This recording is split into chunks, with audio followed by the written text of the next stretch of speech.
ہمارے آقا سرور کائنات صلی اللہ تعالی وسلم کے حیات ظاہری میں دسترخوان پر ایک غذا کے علاوہ کوئی دوسری غذا نہیں ہوتی تھی، یا تو کھجور ہوتا، یا تو ستو ہوتا، یا تو سرکہ ہوتا، اور اسی پر اکتفا کر لیتے۔ لیکن آج کھانے میں بہت زیادہ وسعت آ گئی ہے، زیادہ کھانے دیکھنے میں نظر آ رہے ہیں۔ کہیں ایسا تو نہیں کہ ہم نے جو قربانیاں دی ہیں دین کی راہ میں وہ دنیا ہی میں اس کا بدلہ ہم کو مل رہا ہے؟ پھر آپ نے روتے ہوئے ایک جملہ فرمایا، اللہ اکبر۔ حضرت مصعب ابن عمیر رضی اللہ عنہ جو عظیم الشان صحابی رسول ہیں، یہ حضرت مصعب ابن عمیر کون ہیں، ان کی کیا شان ہے، وقت رہا تو انشاءاللہ اس پر بھی کچھ عرض کروں گا۔ لیکن حضرت مصعب ابن عمیر رضی اللہ عنہ کا ذکر کرتے ہوئے حضرت ابو موسیٰ اشعری رضی اللہ عنہ رو رہے ہیں۔ کیا ذکر کر رہے ہیں؟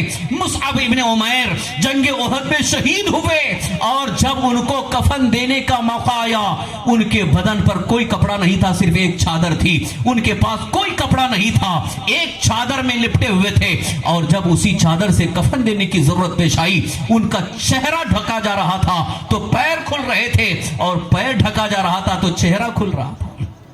سرکار دو عالم صلی اللہ علیہ وسلم کی بارگاہ میں عرض کیا گیا، یا رسول اللہ، مصعب ابن عمیر اس حالت میں دنیا سے گئے ہیں، صرف ایک چادر ان کے پاس ہے اور وہی کفن کے لیے ہے، کفن کا کپڑا بھی نہیں ہے، اور حال یہ ہے کہ اگر چہرہ ڈھکتے ہیں تو پیر کھل رہے ہیں، اور اس چادر سے پیر ڈھانکتے ہیں تو چہرہ کھل رہا ہے۔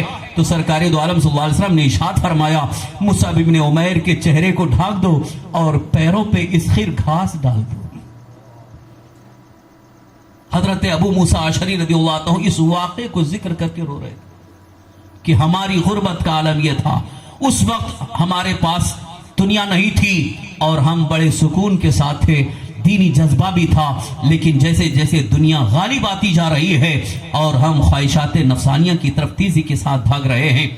عزیزان محترم، یقیناً حضرت ابو موسیٰ اشعری رضی اللہ عنہ کا یہ جملہ ہمارے لیے ایک عظیم عبرت کا باعث ہے۔ آپ ذرا سوچئے کہ حضرت مصعب ابن عمیر جیسے عظیم اور جلیل القدر صحابی رسول جو کہ شہادت کا درجہ پائے ہیں، کیا ہم میں سے کوئی ان کے درجے کو پہنچ سکتا ہے؟ کیا ان کے مقام و مرتبے کو ہم پہنچ سکتے ہیں؟ نہیں۔ پھر وہ دنیا کے ان معاملات سے کیوں دور رہے؟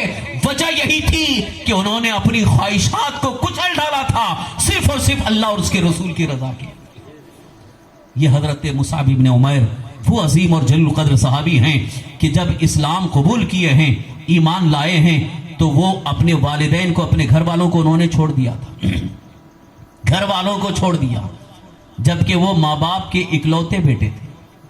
مصعب ابن عمیر ماں باپ کے اکلوتے بیٹے تھے، اور ماں باپ نے ان کو بڑے ناز و نعمت سے پالا تھا۔ ان کے پاس اچھے اچھے کپڑے بھی تھے، ان کے پاس ایسی خوشبو ان کے پاس ہوتی تھی جو پورے مکہ میں کہیں کسی کے پاس نہیں ہوتی تھی۔ خوشبو لگا کر کے جب گھر سے نکلتے تھے لوگ بڑے بےتاب ہوتے تھے اور ان کی خوشبو سونگھنے کے لیے۔ یہ مصعب ابن عمیر جو ناز و نعمت میں پلے ہوئے تھے، دولت کے انبار ان کے گھر میں تھے، باپ کے اکلوتے بیٹے تھے، لیکن در مصطفیٰ میں پہنچ کر، بارگاہ مصطفیٰ میں آنے کے بعد اسلام جب قبول کر لیا، انہوں نے سب کچھ چھوڑ دیا۔ ماں باپ نے ان سے کہا، اے مصعب، تم دین ہمارا پرانا دین چھوڑ کر تم محمد کا دین قبول کر رہے ہو، لہذا یہاں سے تمہیں ایک کوڑی نہیں دی جائے گی، تمہیں کچھ نہیں دیا جائے گا، تمہیں بے دخل کر دیا جائے گا، مال و دولت سے تم محروم ہو جاؤ گے۔ حضرت مصعب ابن عمیر نے فرمایا، سن لو، اپنے ماں باپ سے کہا، سن لو، میں نے غلامی مصطفیٰ کو اختیار کر لیا ہے، اب مجھے تمہارے مال و دولت کی ضرورت نہیں ہے،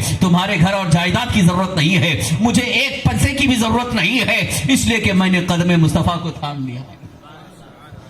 حضرت مصعب ابن عمیر گھر بار چھوڑ دیے، دولت کو چھوڑ دیا، اور اچھے اچھے کپڑے انہوں نے چھوڑ دیا، خوشبو کو چھوڑ دیا، صرف اور صرف قدم مصطفیٰ میں آ گئے۔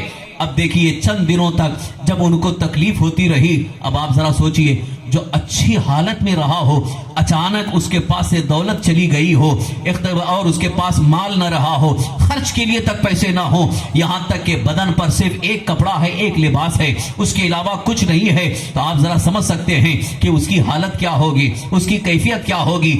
آج ہمارے پاس 10 جوڑے ہونے کے بعد بھی ہمیں اطمینان نہیں ہوتا، ہم یہ چاہتے ہیں کہ اور اس سے اچھا جوڑا مل جائے، اس سے اچھا کپڑا مل جائے۔ اگر 10,000 کا موبائل ہے تو ہم چاہتے ہیں کہ 50,000 10,000 کا موبائل آ جائے, 50,000 کا موبائل آ جاتا ہے, ہم چاہتے ہیں کہ 1,00,000 کا موبائل آ جائے. یہ خواہشات ہیں جو دن بدن ہماری خواہشات بڑھتی رہتی ہیں اور ہم اپنی ہر خواہش کو پورا کرتے نظر آ رہے ہیں. حضرت مصعب بن عمیر نے سب کچھ خواہشات کو چھوڑ دیا تھا. ایک وقت ایسا بھی آیا کہ ان سے کسی کہنے والے نے آ کر کے کہا, تمہاری ماں تمہیں بہت ہی بےتابی سے دیکھنا چاہتی ہے, تمہیں بلا رہی ہے, ذرا ماں کے پاس جا کر کے تو آؤ. اس لیے کہ اسلام قبول کرنے کے بعد ماں باپ کو انہوں نے چھوڑ دیا تھا, چونکہ وہ کافر تھے, غیر مسلم تھے, ان کے پاس جانا چھوڑ دیا تھا. لیکن جب ماں نے بہت بلایا تو آپ نے بارگاہ مصطفیٰ سے اجازت لے کر جانا چاہا. اور جب وہاں گئے, گھر پہنچے, ماں باپ نے دیکھ کر کے کہا, اے مصعب تمہاری حالت کیا ہو گئی ہے, کتنی اچھی حالت میں تھے, تمہاری حالت کیسی ہو گئی ہے, ایک لباس بدن پر ہے اور تمہارے پاس کچھ نہیں ہے, تمہیں وہاں کھانا بھی صحیح نہیں ملتا ہوگا, تمہاری کسی کیفیت ہو گئی ہے, صحت گر گئی ہے. بہت سمجھایا گیا اور پھر ان سے کہا گیا کہ واپس آ جاؤ, تمہارے دن اچھے آ جائیں گے. آج بھی آپ سے کہا جا رہا ہے گھر واپسی کر لو, ہمارے پاس آ جاؤ, تمہارے اچھے دن آ جائیں گے. لہٰذا یہ بھی ایک بہت بڑا امتحان ہے. حضرت مصعب بن عمیر سے کہا گیا واپس آ جاؤ ہمارے پاس, اس دین کو چھوڑ دو, اور تمہارے لیے ساری دولت ہے, تمہارے لیے ساری جائیداد ہے, تمہارے لیے ساری نعمتیں ہیں. حضرت مصعب بن عمیر نے سر ہلا کر کے کہا, مجھے کچھ نہیں چاہیے, تمہارا مجھے کچھ نہیں چاہیے, بلکہ آپ نے فرمایا اگر آپ لوگ بھی اسلام قبول کر لو تو میرے لیے بڑی خوشی کی بات ہوگی. لیکن ماں باپ نے جب ڈانٹ کر کے کہا, اے مصعب کیا کہنا چاہتے ہو, ہم کو تم پھرنا چاہتے ہو, لہذا تم کو وہاں کیا ملا ہے, وہاں ہم جائیں گے تو کیا ملے گا, وہاں ان کی بارگاہ سے کیا ملا ہے, اور جو تمہارے جسم پر لباس ہے, کپڑا ہے, وہ بھی تو ہمارا دیا ہو. اتنا سننا تھا. حضرت مصعب بن عمیر گئے, ایک چادر لے کر کے آئے اور اسی چادر سے اپنے آپ کو لپیٹ لیا اور لباس اتار کر کے ان کے پاس رکھ دیا, کہا یہ لباس بھی آپ لے لو. یہ ہے خواہشات نفسانیہ کو ترک کرنے اور قربان کرنے کی مثال. کس طرح سے انہوں نے اللہ کی رضا کے لیے, اللہ تعالیٰ کے دین پر عمل کرنے کے لیے سب کچھ چھوڑ دیا تھا. آج میں اپنے نوجوان ساتھیوں سے, اپنی ماں بہنوں سے اور بچیوں سے ایک بات پوچھنا چاہتا ہوں, کیا کبھی ہم نے اللہ اور اس کی رسول کی رضا کے لیے اپنی خواہش کو کچلنے اور اس خواہش کو قربان کرنے کی کبھی سوچا؟ کبھی نہیں سوچا ہوگا. اور اگر نہیں سوچا ہے تو میں آپ سے التجا کروں گا, التماس کروں گا, آج سے آپ خواہشات کو کچلنا شروع کر دیں. آپ دیکھ لیجئے چند دنوں کے بعد آپ کی زندگی میں کیسے انقلاب پیدا ہوتا ہے. دنیا اگر آپ کو کچلنا چاہ رہی ہے لیکن آپ نے خواہشات کو کچل دیا ہے تو اللہ تعالیٰ آپ کی زبان میں وہ تاثیر عطا فرما دے گا کہ آپ ادھر زبان سے بارگاہ مولا میں عرض کریں گے اور وہ جو کچلنے والے ہیں وہ آپ کے قدموں کے نیچے آ جائیں گے. آپ نے نہیں دیکھا سیدنا خواجہ غریب نواز رضی اللہ عنہ کی زندگی, سرکار خواجہ غریب